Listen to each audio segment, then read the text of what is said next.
গসাগু নির্ণয়,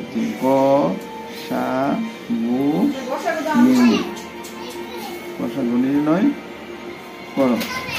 1 নম্বর হলো 12 এবং 18। আমরা এই দুটার গসা নির্ণয় করব।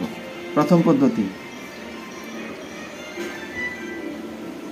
পদ্ধতি হলো 12 এবং 18কে আমরা কমা দিয়ে লিখব। লিখে তাকে মৌলিক উৎপাদকের সাথে গুণ করবো, অর্থাৎ মৌলিক সংখ্যা দিয়ে গুণ, যৌগিক সংখ্যা দিয়ে গুণ করা যাবে না। মৌলিক সংখ্যা হলো এই দুইটাকে নিশ্চিত বিভাজ্য, যেমন একটা সংখ্যা হলো 2 দিয়ে গুণ ভাগ করলে হয় 6 দুগুণে 12, 9 দুগুণে 18। এখন আবার 3 দিয়ে ভাগ যায়, 3 দুগুণে 6, 3 তিরিকা 9। এই দুইটার মধ্যে এখন এই দুইটাই মৌলিক সংখ্যা, সুতরাং আর ভাগ করা যাবে না। সুতরাং নির্ণেয়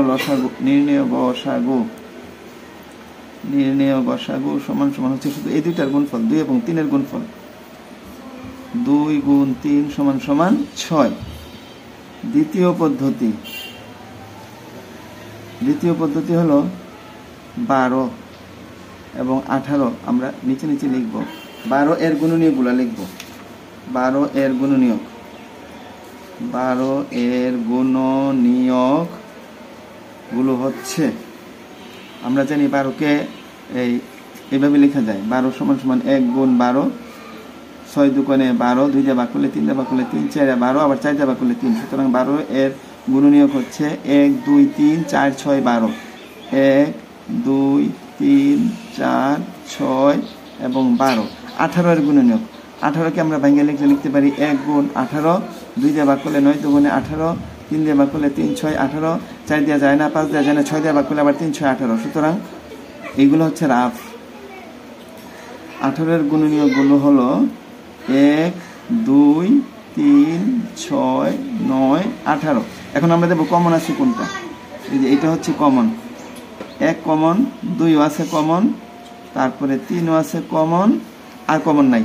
1 2 3 তিনটা কমন, 3টা। তাহলে 12 এবং 18 এর সাধারণ গুণনীয়ক হচ্ছে 1 2 এবং 3। সাধারণ গুণনীয়কের মধ্যে এখানে বলছে সাধারণ গুণনীয়কের মধ্যে গরিষ্ঠ যেটা, গরিষ্ঠ এই 3টার মধ্যে 1 2 এবং 3 এর মধ্যে গরিষ্ঠ কোনটা? 3।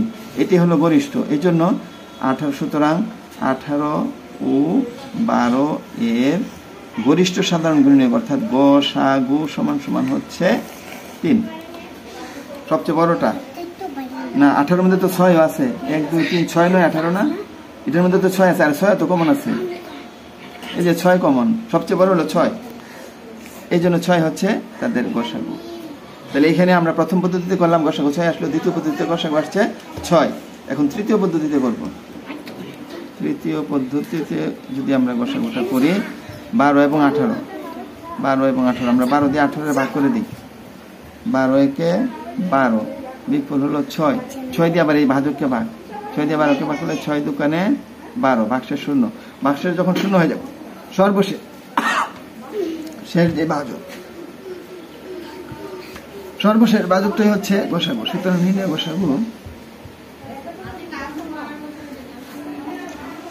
গসাগু সমান হচ্ছে 6। তাহলে প্রথম পদ্ধতিতে গসাগু আসলে 6, দ্বিতীয় পদ্ধতিতে গসাগু 6, তৃতীয় পদ্ধতিতে গসাগু 6। সুতরাং আমরা বলতে পারি 12 ও 18 এর গসাগু হলো 6। ধন্যবাদ।